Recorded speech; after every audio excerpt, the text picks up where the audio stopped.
Hello YouTube, it's your boy B3 back with another kicking, I know, graphic novel review. Yes, we've been doing a lot of them lately. I haven't been buying as many figures to review and stuff because of the wallet. But, you know what I have a huge backlog of that haven't been reviewed? Graphic novels, so we're doing that. Today we are looking at Batman and Son Deluxe Edition. Actually, it's called Batman and Son Deluxe Edition, but that's a little redundant, right? Just call it Batman and Son Deluxe Edition. Why does it need to be called Batman and Son Deluxe Edition? Anyway, this is an omnibus for the Grant Morrison Batman run, and I do actually plan on selling some of my Grant Morrison Batman books, because now they have books that are Batman by Grant Morrison, like really super duper big boy omnibuses, and I want those now. When I first started reading this, the omnibuses weren't a thing yet because it was the current book, but I love the Morrison Batman run, and I'm glad to finally be reading kind of the start of it. So let me read you the back of the book. What you can't see can hurt you. The ever-victorious Dark Knight has faced many clear and present evils, the Joker, Two-Face, Scarecrow, but can he be ready for terrors that remain unseen? In this startling collection, Batman is revealed to be a father. Talia, the daughter of archvillain Ra's al Ghul, appears with a young boy named Damian when she claims... who she claims is the Dark Knight's son. Determined to do the right thing, Bruce Wayne takes in Damian. But thanks to the indoctrination of the League of Assassins, this angry child hides sinister depths. Meanwhile, a menacing adversary known only as the Bat Glove is hellbent on manipulating Batman behind the scenes. He has carefully placed a traitorous male in the midst of a group of heroes.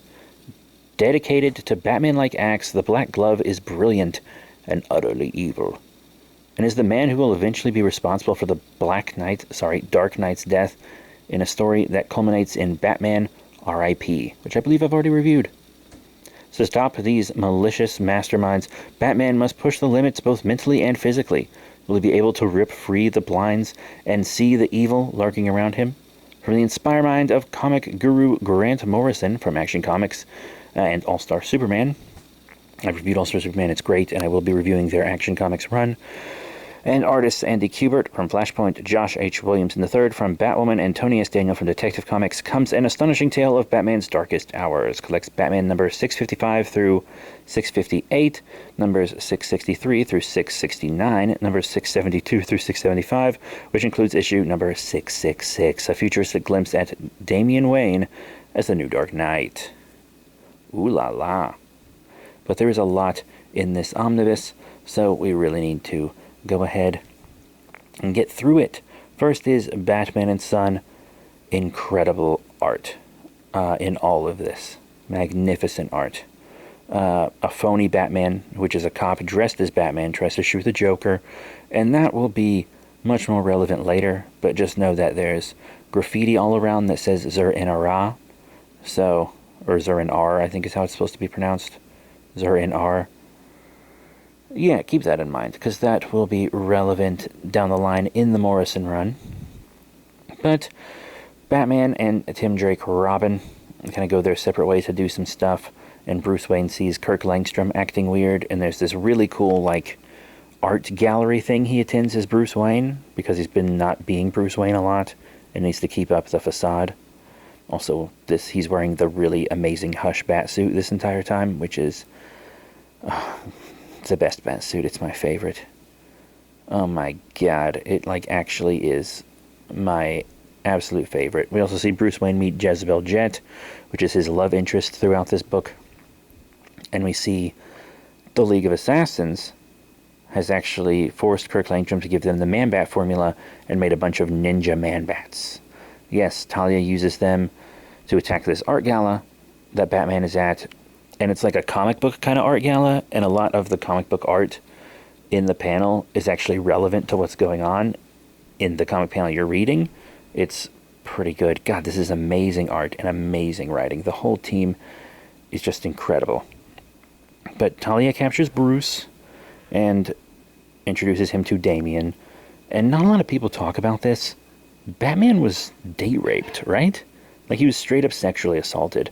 Nobody ever talks about it like that's what went down. And I guess because he's a man. But Batman was straight up date raped. That's not cool. That's not okay. And of course he's mad about it. But he takes Damian to the Batcave, and he's being a little snot. But Damian does eventually grow into a really good, endearing character. He's a very well-written character. You're supposed to not like him at the beginning, because he's a murderer, and he's a brat, and he's spoiled and arrogant. But he is trying. And one day he grows into an incredible character. He really does. Like, he really, really does. But he becomes Robin oh so briefly to help Batman. But he does end up back with Talia. And then there's another story in here called The Clown at Midnight, which I wouldn't even technically call a comic, to be honest. It's more like a short story with the Joker, and it has this really off-putting 3D art, but it's like, I feel like it's intentionally off-putting. It looks like the OG reboot. It's very odd. To be honest, I usually don't reread it when I go back through this book, and I reread this run a lot. But, you know, Batman, Jezebel Jet, you know, they're in this relationship. Talia's not happy about it at all. But we find out there's another cop impersonating Batman, and he's like roided out. He's been given growth hormones and like Bane's venom, and he kind of looks like Bane in a way, in multiple ways. But he's dressed like Batman. And he kind of kicks Batman's ass, and then Tim goes to fight him, because Tim feels like he has something to prove after Damian beat the snot out of him. But it turns out that these Batmen were all made by Dr. Hurt, who in this run is going to become incredibly relevant, and you could maybe even call him the main villain of the Grant Morrison Batman run.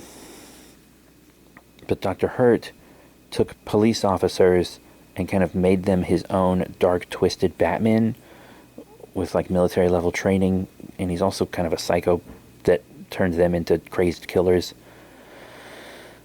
It's really wild, and Batman pretty much dies and gets resurrected medically, not in a Lazarus Pity kind of way. But the third Batman is one who kind of thinks he's brought back by the devil, because he thinks John Hurt is the devil, but he's not. He's a man with some semi-mystical things going on, but he's not the devil. That would be more along the lines of Barbados, who we haven't quite gotten to yet either. But this Batman carries a flamethrower and has these big red goggles that are really cool. And it's also who Damian fights in issue 666, the Damian Wayne Batman in the very dark, kind of dystopian-y future. Then we get the island of Mr. Mayhew. He's this, you know, Morrison likes to go in and get all these deep pulls. Also, sorry if I accidentally refer to Morrison as he. I know you're not supposed to do that. My bad if I do it on accident. But Morrison loves deep pulls from like DC Comics history, including the International Club of Heroes, which Batman was briefly a part of, just heroes from around the world, none of which even really have superpowers, that all just fight crime, and this billionaire kind of really only got them together for thrills. So he invites them all to this mansion, and it's like a classic-y kind of murder mystery story. You know, you expect Vincent Price's arm to come out of the wall and grab someone through a bookcase or something. And all these old heroes are getting killed off. Thankfully, Knight didn't die, because I actually really like Knight and Squire a lot. And Morrison seems to as well, which is nice. But I'm not going to tell you who the villain is, because I don't want to spoil it. But we also get a lot of fun death traps, which is cool. That's something we don't see nearly as often in modern comics, the fun death traps. God, how I miss them. El Sombrero makes them pretty cool. But also one of the heroes is a traitor. And it also kind of is when the Black Glove starts to become relevant. And the Black Glove is this organization throughout the Morrison Batman run trying to take down Batman and take over Gotham and prove that evil is more powerful than good. And Batman also has to struggle with his own mentality, because he did this training when he was in Nanda Parbat, which is where Deadman kind of resides, where he had to go into isolation for, I think it was 14 days or something. And when you're in isolation like that, you know, your brain tries to fill the space by hallucinating. And he also did an experiment where he volunteered for the U.S. government for an isolation. And it seems like during the U.S. government one, Dr. Hurt messed with his brain, altered his memories. So we see these things that Batman did, like the famous or even infamous comic where he kind of tricks Joe Chill into killing himself.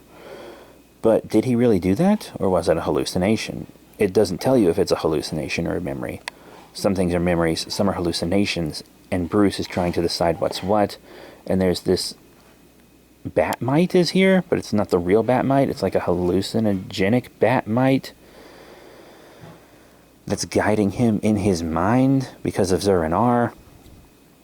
And we don't really get him running around as Zur-En-Arrh Batman in this, but he does get out of things. He has to fight the Ten-Eyed Man, and Jezebel Jet realizes that he's Batman, because of course. Then we get a little Nightwing action, a little Merlin, not Merlin the Sorcerer, Merlin the Archer, and a preview for Batman R.I.P., which is a very fun little preview. But if you want to know more about Batman Rip, you're going to have to check out the review, or read it yourself, which I do highly recommend.